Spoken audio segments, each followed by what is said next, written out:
Hey guys, I promised you I'm gonna make a short video going through my thoughts over the recent announcement on Game Awards for not one, but two Tomb Raider titles coming next year and the year after.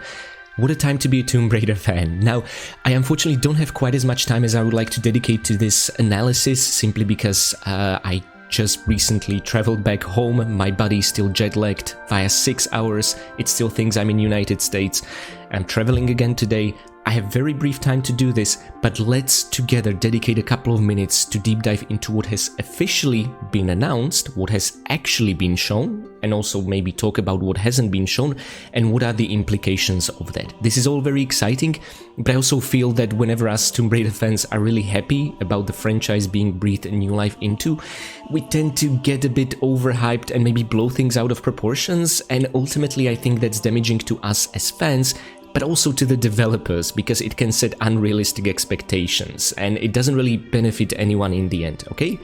That's not to say I want to be a spoilsport, absolutely not, this is exciting, but at the same time, let's look at what has actually been demonstrated and showed to us and what we know about the developers and their work so far, and maybe put some things into perspective. Nevertheless, guys, here we go.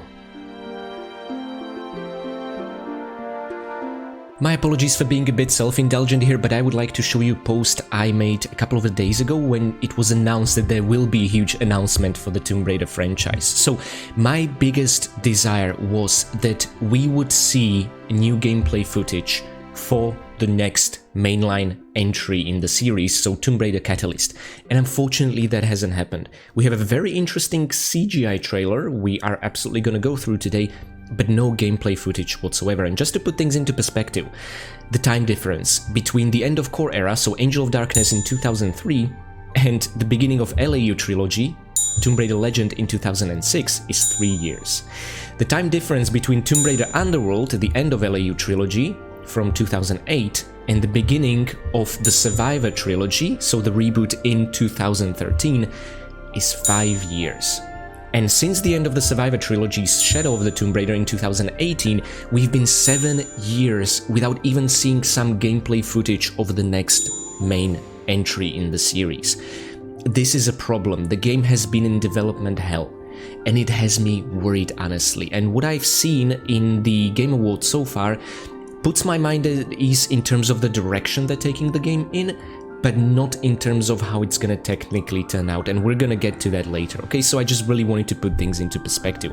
Furthermore, I wasn't really excited about the leaks of the next remake of Tomb Raider 1. I feel like it's been done to death. Well, okay, we had the original, we had the remaster, we had some ports, and we had the anniversary remake, which I really love, even though it has many flaws.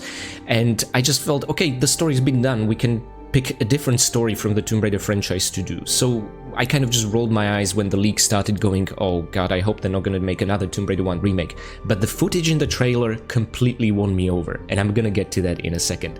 Finally, something really interesting. I also made a post about this briefly, I think it was, 2 weeks ago. 15 new achievements have appeared for Tomb Raider 1, 2, 3 Remastered. I was like, oh no, I thought I completed the game, unlocked every single achievement. I have pipeline of other things I want to work on, and these achievements were very interesting. There were 15 of them, and all had to do with some kind of CR rating, whether it's like Croft rating or someone even suggested Croft replay. It seems to be some optional arcade mode to be implemented back into the classics, where you can use some modifiers. Think of the Survivor mode in Rise of the Tomb Raider, where you apply the positive and negative modifiers via equipable cards.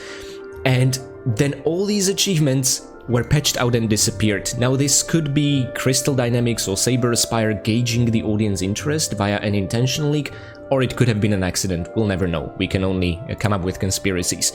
But there are things like defeat all sharks on 40 fathoms level with all hands on deck and enemy damage 150%. So there seems to be some kind of challenge mode planned in the future, and I was thinking, oh, maybe this will be announced there on top of some gameplay footage of the next game. So my two biggest desires didn't happen on the Game Awards, and I just wanted to explain the lens through which I'm looking at the announcement, why maybe I'm not quite as hyped as everyone else in the Tomb Raider community seems to be, but I'm still nevertheless very happy. And I'm gonna get to what I'm so happy about right now.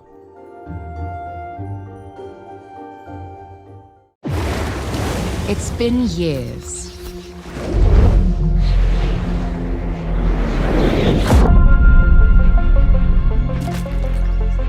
But the events are still etched in my memory.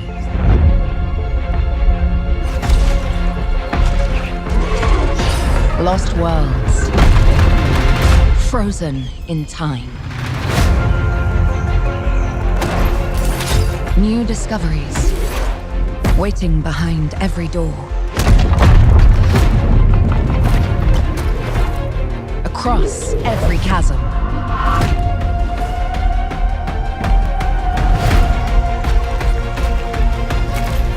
I didn't know then the path this adventure would send me on.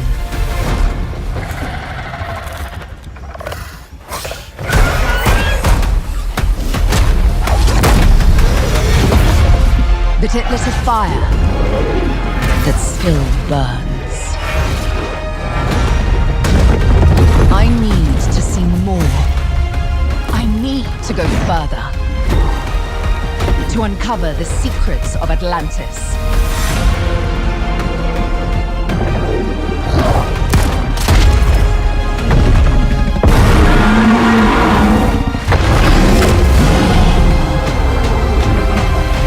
Some legends are destined to be retold.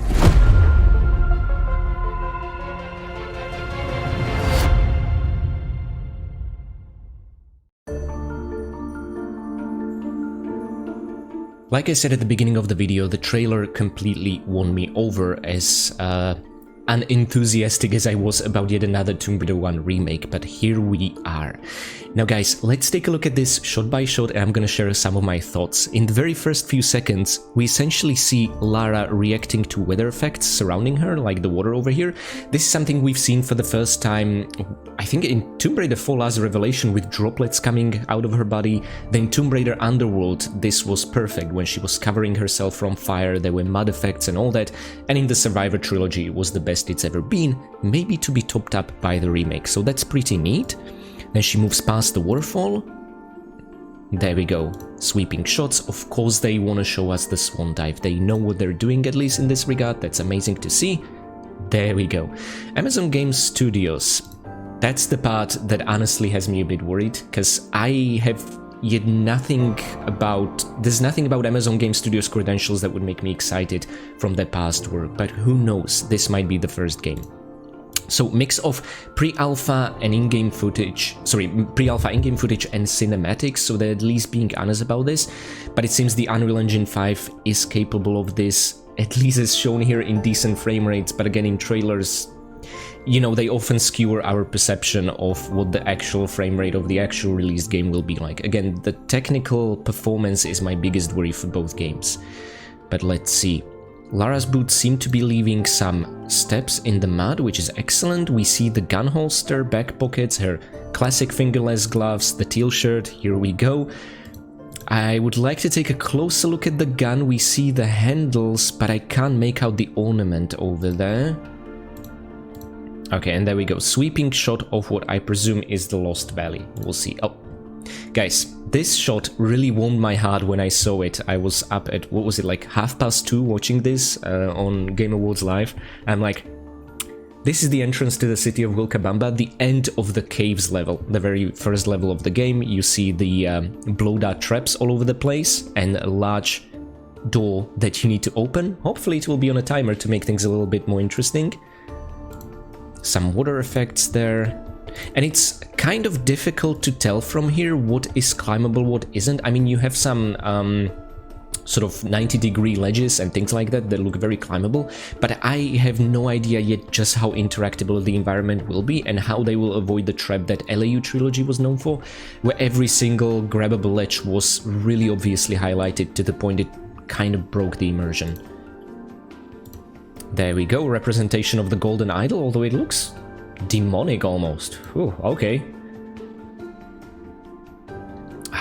The sweeping shot of the valley. Of course, the door should lead to the city of Vilcabamba, and guys, look at Lara. I mean, she's absolutely gorgeous, and it's one of the things that really put my mind at ease. In both trailers for the Catalyst and the Legacy of the Atlantis, not a single mention of Mommy and Daddy, not a single mention of Sam, Jonah. Thank god, we are finally moving on, or at least it seems like we are. We of course have to play the full games first.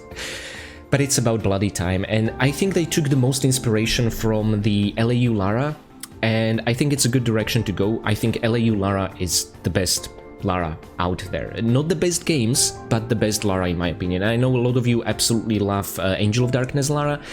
For me, Lara shown in Legend is the best one, maybe minus the, oh, I'm only doing this to find out what happened to my mother. But her attitude in those games, her confidence, her badassery, it's on point, and they hit the right balance between making her kind of a believable person, but also a great video game character, which is very difficult to pull off.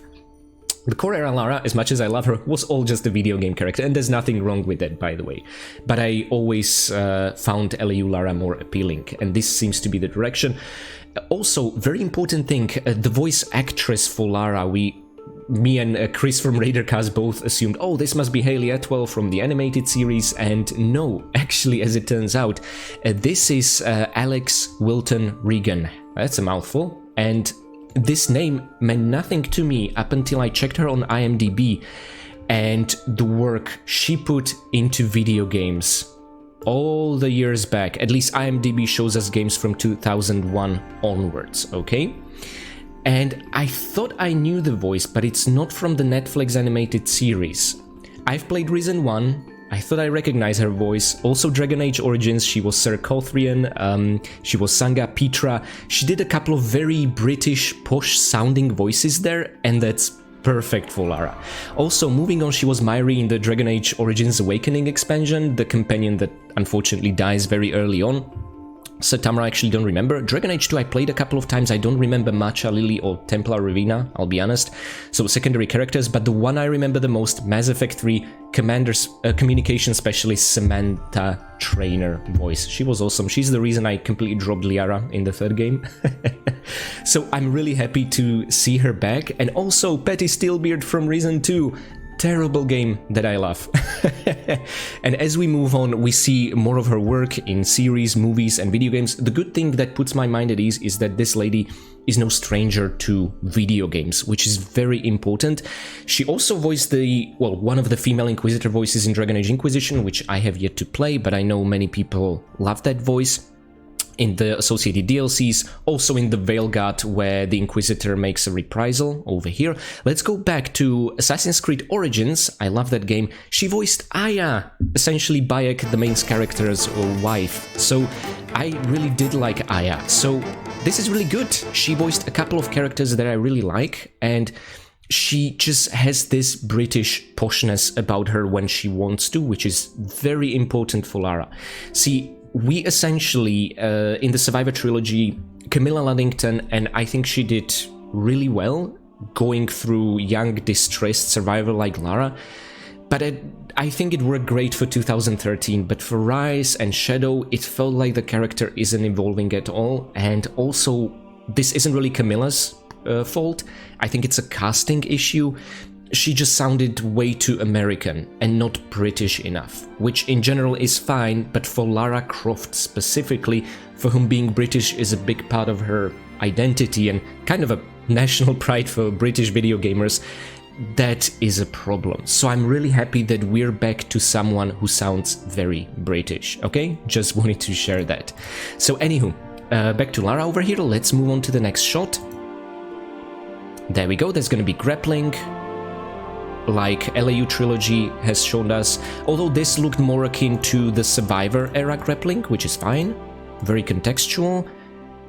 I cannot really say what this is. This could be part of the Lost Valley level. There was a rope bridge in the Anniversary that you could destroy and find a hidden shotgun underneath. We'll see.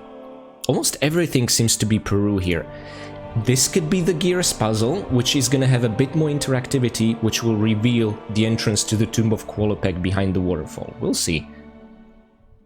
Let's keep going on. Again, another display of Golden Idol, nice camera transition. This all seems to be Lost Valley. There we go, guys, that's the bridge. The bridge where all of us pass through as a rite of passage, and all of us are just tempted to do handstand on, which is exactly what I think happens here. I was so happy to see this. This really warmed my heart. It's, I think, the same shot shown from Tomb Raider 1 to 3 Remaster's announcement footage when she grabbed that bridge. Perfection. They know what they're doing here. And of course, we see dinosaur tracks in the mud, which is excellent. Lara herself seems to be surprised. I mean, who wouldn't be? And there we go, Velociraptors. Now, this is very important.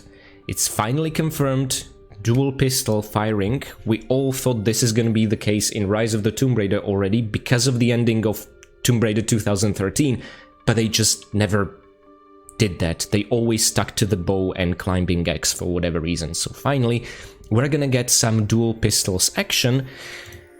And what we see here in the next shot has me excited, but also worried. See, the adrenaline dodges were a feature introduced via Tomb Raider Anniversary, and I see what they were trying to do, but they made all weapons kind of pointless, because it's not about dealing the most damage, it's about filling the rage meter and then proceeding with an adrenaline one-shot kill. And oftentimes, if you fill up the adrenaline meter of an enemy, it causes that enemy to then become invincible. And it was incredibly annoying in Tomb Raider Anniversary. It made using Uzis kind of worthless altogether. It was not a good system, but it would have been if it just received a little bit more tweaking. So I'm really hoping they're gonna go the Tomb Raider Underworld route here, where it was optional, you didn't need to engage with it like you were forced to in Anniversary, and actually gave you gameplay advantages. Nice. So adrenaline dodges are back. Now these must be the swinging axes in the City of Wilcabamba level towards the very end, where you're gonna reach the pool with the giant bear. Oh man, they added fire effects here, which I think is dramatically appropriate, and also the series of movements we see Lara performing is directly from Tomb Raider Legend that's been maintained in Anniversary and Underworld. So we are finally gonna see acrobatic Lara. This is very important. There was no acrobacy in the Survivor era whatsoever. I understand, again, they can get away with it in the first game, 2013, because this is young, inexperienced Lara, but the fact that she didn't really develop any acrobatics in between the games was a huge letdown for me and for many of us. So there we go. There's probably the Tomb of Qualopec boulder. And these swinging platforms, I cannot tell you where they're from. This all seems like Tomb of Qualopec. When I look at the background ornamentation, they're just showing us Peru in this footage. And the game is supposed to release next year. Well, we'll see. This could be another interaction with the ceiling of the Tomb of Qualopec central chamber, which is something they introduced in Anniversary, and here they're gonna make it maybe more action-focused and less methodical. We'll see about that. Oopsie, I let the sound in for a while. And I think this was supposed to be the big moment leading up to these roots and vines, where Lara would enter and see the Lost Valley for the first time. Maybe where the game would open up under an open-lit sky. Hard to say. They're then cutting away to... Guys, I have no idea what we're looking at here. Maybe from the caves level? Because it's completely frozen. It's a colder level than the Lost Valley, which is naturally warm somehow. Some geothermal springs. The water Lara swam in could also be maybe at the basin of the waterfall of the Lost Valley. Again, it seems warmer. Colder when you begin in the caves level and warmer as you get closer to the Lost Valley. We see the wolves, of course. Lara seems to be alternating her pistol's fire, which is interesting. She's not firing both at once, and I really hope you will have some control over this as a player. If you desire to fire maybe both simultaneously, you might deal more damage more quickly at the cost of accuracy, whereas if you alternate the gunfire, it could be more accuracy for lower DPS. That would be really interesting if that works like that. Because she was firing at the raptor using both her guns simultaneously. At the wolves, she was interchanging her guns. Something you could already pull off in the very original Tomb Raider from 1996. If you just align Lara correctly, she can go into the alternate pistol fire mode, which is cool. But there, it didn't make any gameplay advantage, just sounded way cooler. And now, the reveal of the T-Rex. I think it's T-Rex? I don't remember T-Rexes ever being shown with a bright red mane on their back, but hey, this is a fantasy, it's an isolated ecosystem, it could be some cousin of T-Rex or something like that. I'm just not sure about the bright red mane. Usually when some colors like this are used in video games, which doesn't which don't really make sense at the very beginning, it's because of some gameplay mechanic where it tries to draw the player's attention, so maybe it will be T-Rex's vulnerable spot. I don't expect we'll get to ride the T-Rex, but still curious what they have planned for us for the boss fight. I thought the anniversary boss fight was actually really decent. Oh, whoa, whoa, whoa, whoa. There's a lot to go through here. Okay, so T-Rex, at least in a cutscene, now this might make it to the game, it might not destroy the row bridge. I mean, encountering the T-Rex on the row bridge would make us feel pretty vulnerable, that's cool. Maybe we'll need to outrun him before we fight him. She slid under the T-Rex into what I can only assume is some part of the city of Wilkabamba. Okay, every shot is really fast here, so I'm gonna take it like this. This reminds me of the corridors concealing loading screens in Tomb Raider Anniversary. Then a bright flash. And then we see the doors to the caves level from the outside, I think. Some traps on the way. This is the very first trap you encounter in the very first level of the first Tomb Raider game ever made, so that's a cool throwback. Another bright flash, and this is the door that was opened in an FMV cutscene in the original, and actually Tomb Raider Anniversary expanded on this. You had to climb around it to open it first, whilst the guide was waiting patiently. Before his untimely demise, of course. I really wonder what the fate of Pablo the Guide will be in The Legacy of the Atlantis. And there we go. Overall, like I said, I'm very excited about everything I've seen here. Now again, it needs to be said that all that was shown was Caves, City of Wilkabamba, The Lost Valley, and Tomb of Qualopec, so the 4 Peru levels. There was nothing about Greece, nothing about Egypt, and nothing about Atlantis, and I don't think that's inherently a problem. I would love to see some nods to Greece and Egypt, but keep Atlantis a secret, okay? Keep us in secret what you're gonna do with that flesh and blood and bone marrow body horror until the game releases. I think that's actually a good direction to take here, although in this case I think it's just because those areas are not finished and ready to be shown yet, okay? So anywho, let's see the small text at the bottom. I'm always curious about this because it's an official information. Tomb Raider Legacy of Atlantis 2025, Crystal Dynamics group of companies, all rights reserved, developed by Crystal Dynamics and published by Amazon Game Studios. It's not developed by Amazon Games, it's by Crystal Dynamics, and Tomb Raider Catalyst is developed by Amazon Games. Okay, this is gonna be interesting. We're gonna find out at the very end of the Catalyst trailer.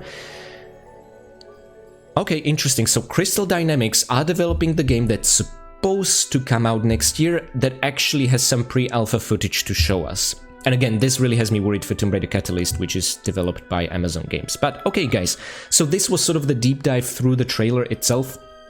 Yeah, those are my thoughts. Let's also take a look at some surrounding official information before we deep dive into the Catalyst trailer. Alrighty guys, so back to some of the official information surrounding both reveals. This is directly from the Tomb Raider website. 2 thrilling Tomb Raider adventures unveiled at the Game Awards. Honestly, this article has only one important bit of information, personally, but let's go through all of it. Maybe you guys will find something I might have missed. So at the Game Awards earlier this evening, 2 new entries were announced. Audience were introduced to the long-awaited next chapter of Lara Croft's story, Tomb Raider Catalyst, as well as a surprise announcement of Tomb Raider Legacy of Atlantis, a fully reimagined version of Lara Croft's iconic debut. Watch the trailers now. And it's really interesting because this is the result of the sort of unification of timelines. The only trace of Survivor-era Lara is the green jade amulet she's wearing on her, and that's it. No Mom and Dad, no Sam and Jonah, which I think is a good thing. About bloody time, if you ask me. I don't necessarily mind the bow or the climbing axe, but the bow's been done to death. Let's just focus on pistols and also all sorts of other gadgets. And that's the part of Tomb Raider Catalyst that has me personally excited, at least as far as the CGI trailer is concerned. Anyway, moving on. Tomb Raider Catalyst, developed by Crystal Dynamics. You know what? No, let's first look at the information about Atlantis.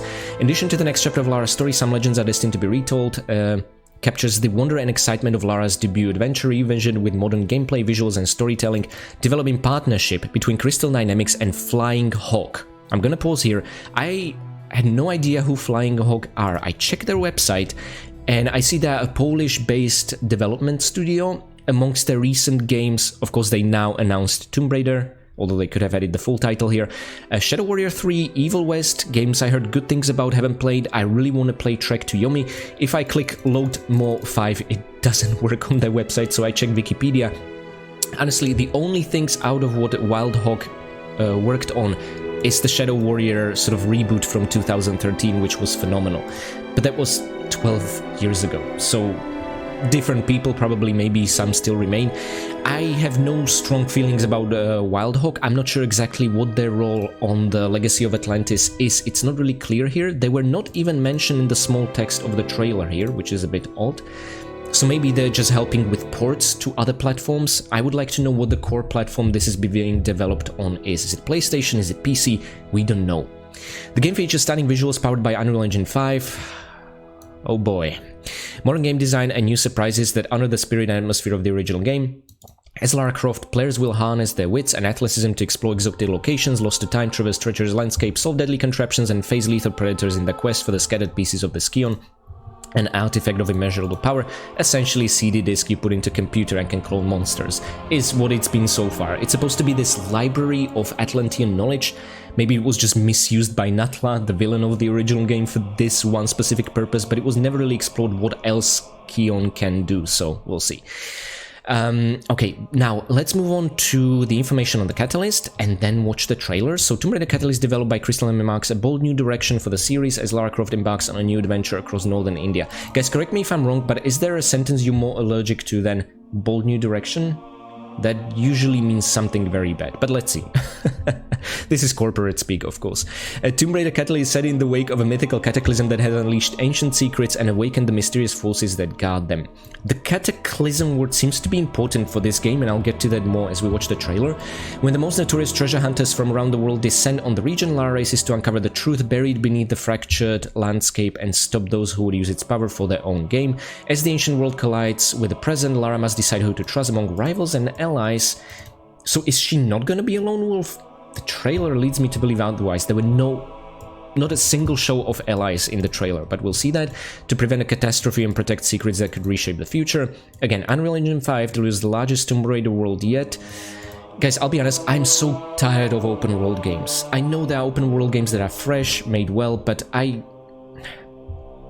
Don't put this in my Tomb Raider games, please. Just give us a proper linear adventure, or do it like Tomb Raider 3 did. Let us choose the order in which we actually pick our levels, you know, that sort of thing, or some connected hubs like Tomb Raider 4 Last Revelation.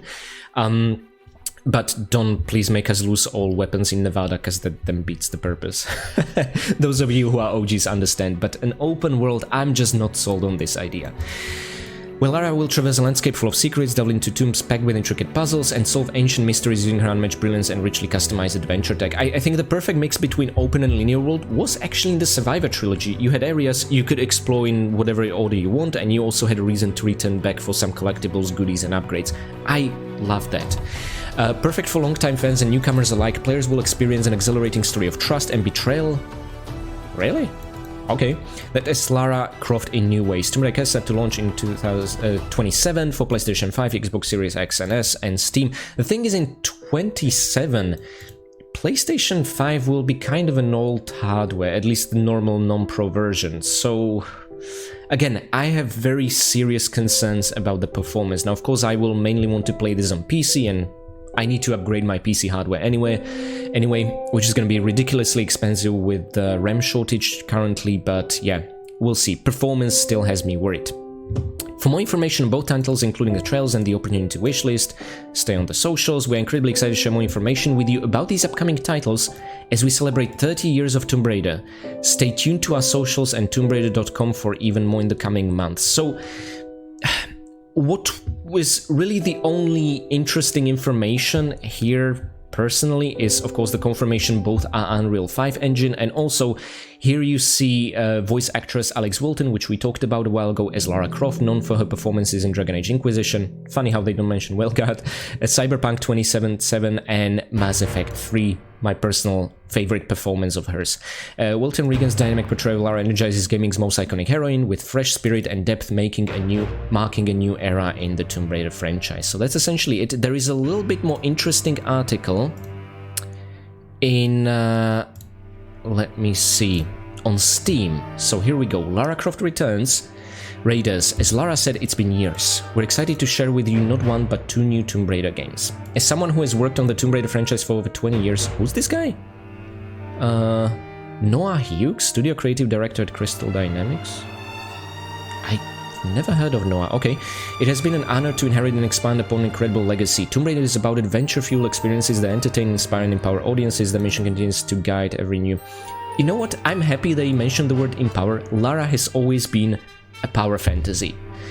Even Survival Lara, to some extent, she always had this I just need to keep moving attitude, which was really inspiring for a lot of us. So I'm happy about the single word here so far. We are thrilled to excite fans with Lara Croft's biggest adventure to date, Tomb Raider Catalyst, while also reimagining her global debut in Atlantis in 26. Both games feature the confident multi-dimensional dual pistol wielding. Okay, again, they're focusing on the important stuff we've been yelling about for years. A limit-defying legend brought to life by the talented Alex Wilton Reagan. We covered that already. So there's a description of Catalyst, a description of Atlantis, we talked about that, but I really want to go over this sentence. This is, I think, the most important sentence in the entire article. What we've shared barely scratches the surface of what's ahead for Lara between these 2 incredible titles. We can't wait to reveal more soon. Between these 2 incredible titles. What's ahead for Lara between these 2 incredible titles? So between 26 and 27, when these titles reveal, I'm personally, because of this, expecting more announcements. Again, LAU remasters would be perfect, and in many ways it would help us practice for the new games apparently.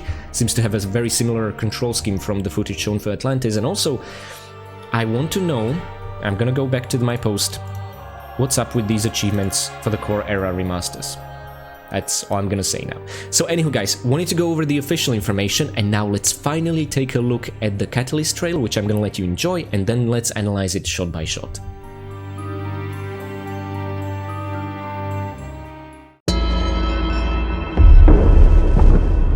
The entire world knows your legend. You survived the Dragon's Triangle. Crossed the threshold to Atlantis. I've heard a dozen told tales that say you're unstoppable.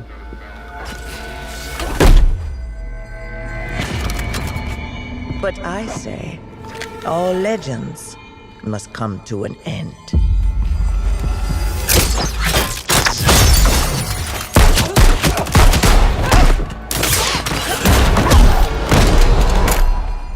That's where you're wrong.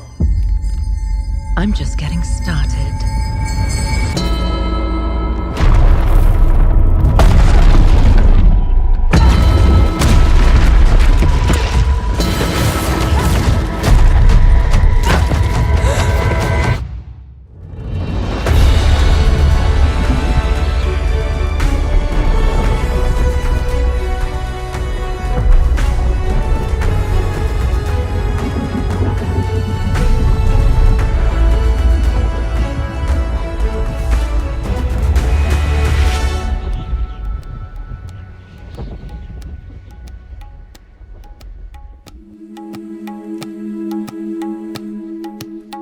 Alrighty guys, so taking the Catalyst trailer shot by shot, it really reminds me of many of the same story beats from Shadow of the Tomb Raider.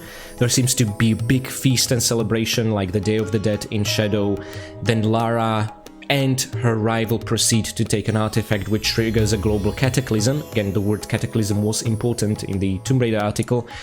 That will then reshape the landscape. So many of the story beats from Shadow of the Tomb Raider are shown here, but let's just move on from the feast and celebration.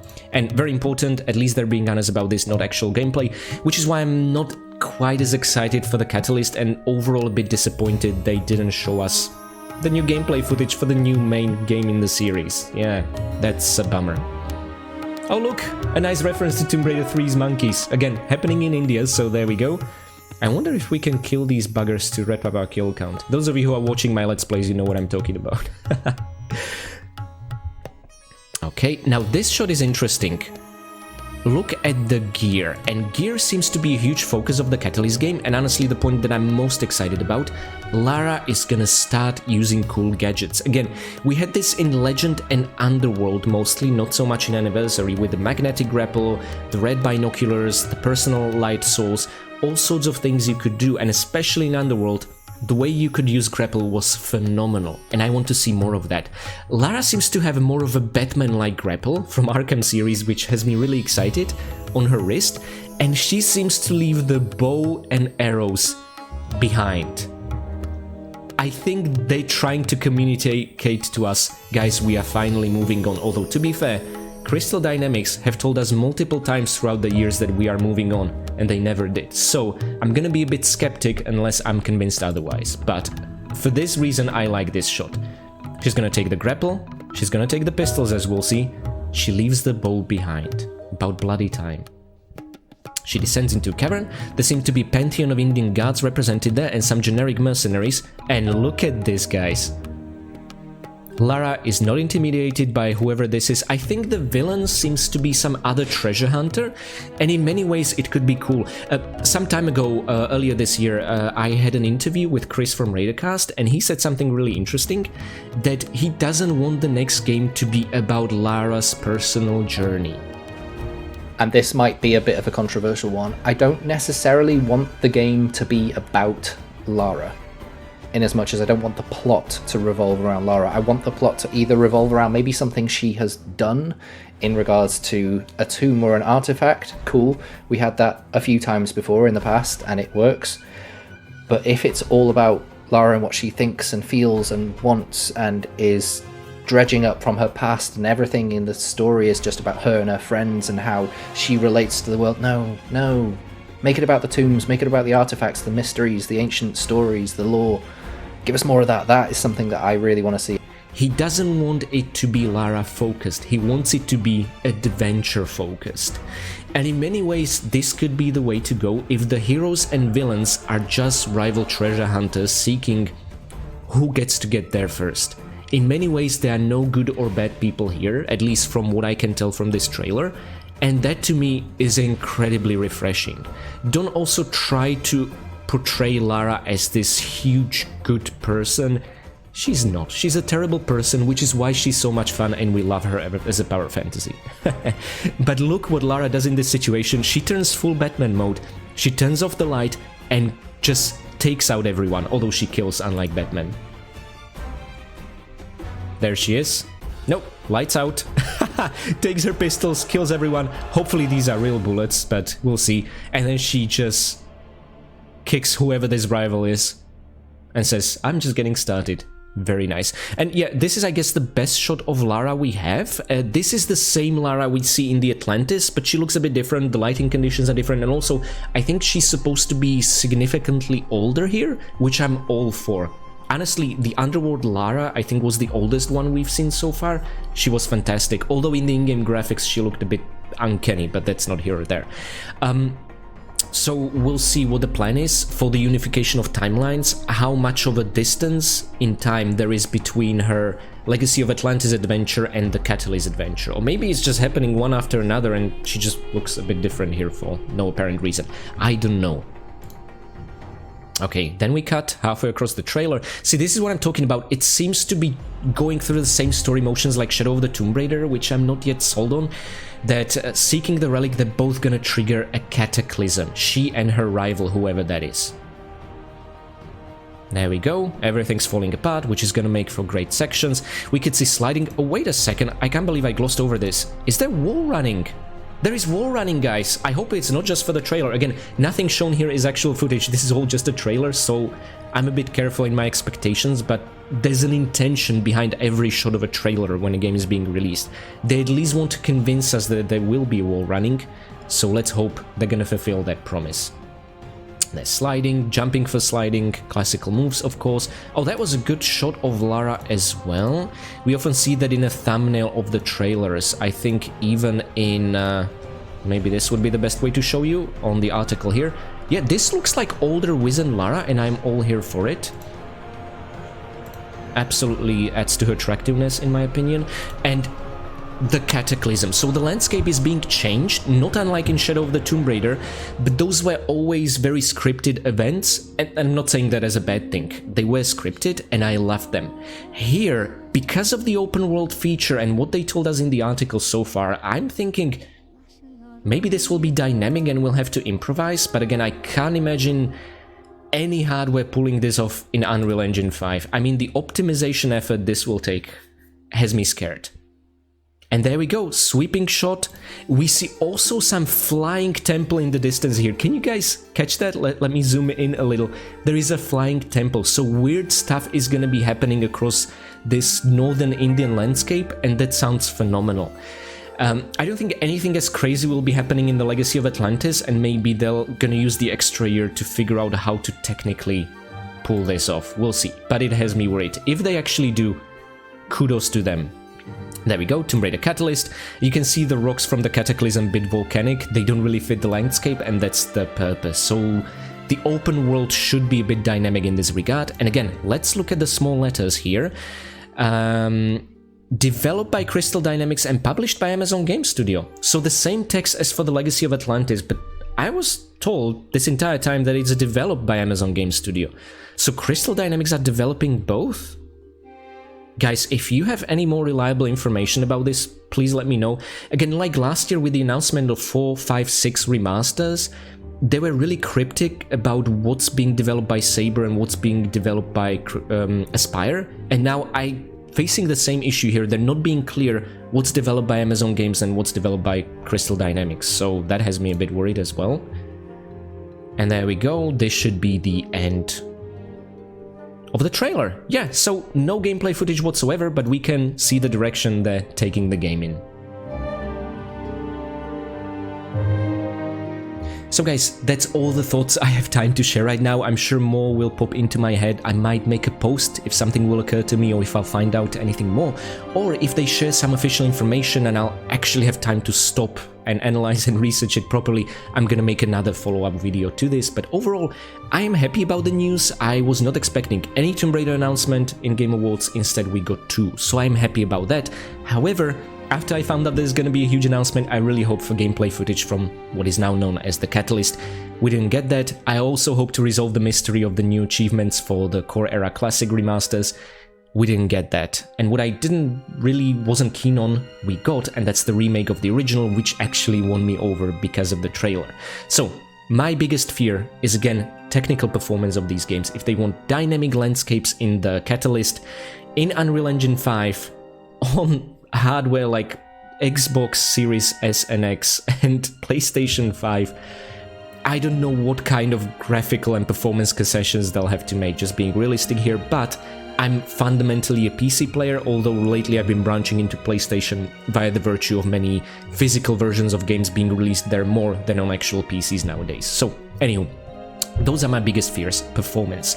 I like the direction they're taking it in. Also, one thing I haven't really talked about, there have been rumors about Lara having some kind of romantic interest in the next game. There has been no word on this whatsoever, they're radio silent, maybe they even scrapped the idea altogether. The general feedback from the fandom has been rather negative. They don't want to delve into Lara having a romantic interest. We kind of want her to be this larger-than-life, unapproachable, ever-distant, beautiful Ice Queen, in a way.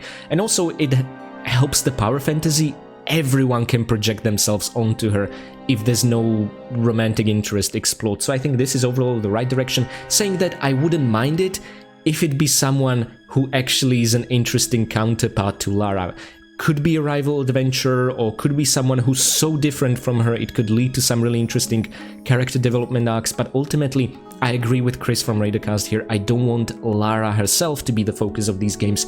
I want the environment, the tombs, the puzzles to be the focus, the adventure.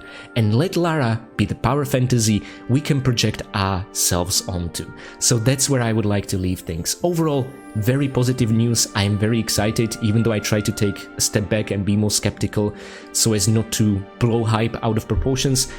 Furthermore, guys, let me know what you think about the announcements. Please, I would appreciate it if you take the time to open the comment section and let me know your thoughts, positive or negative, or if you agree or disagree with me, or if you want to talk about something I haven't even touched here due to the limited time, do let me know. I appreciate every single comment. Heck, I appreciate you even staying this long, and I do hope to see you next time when I'll be tackling the actual Tomb Raider games, and also when I'll be checking the news and sharing them with you directly.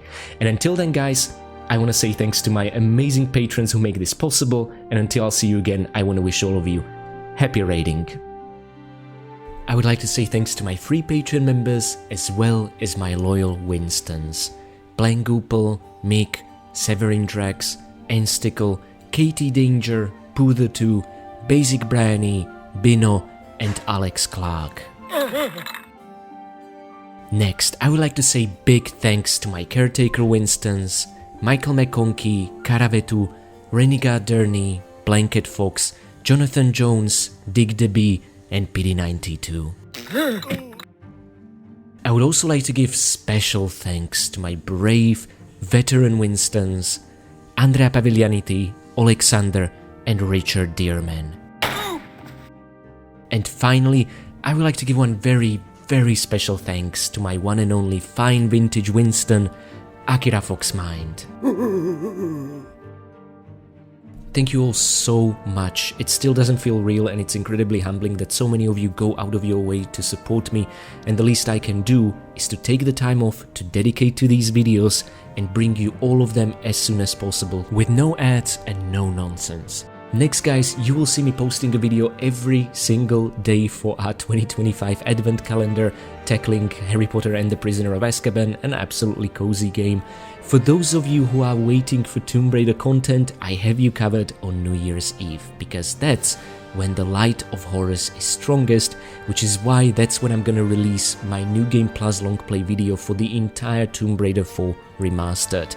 We are running out of time to fulfill Samarkand's prophecy, so I'm also working hard on that. And then, starting from January next year, Tomb Raider 5 Chronicles Remastered is next, along with a different game I've been working on in the background. So, I hope to see you soon. In case there'll be any big news and announcements for the upcoming Tomb Raider games, I will be all over it. And I'll see you again. I again want to wish you happy raiding.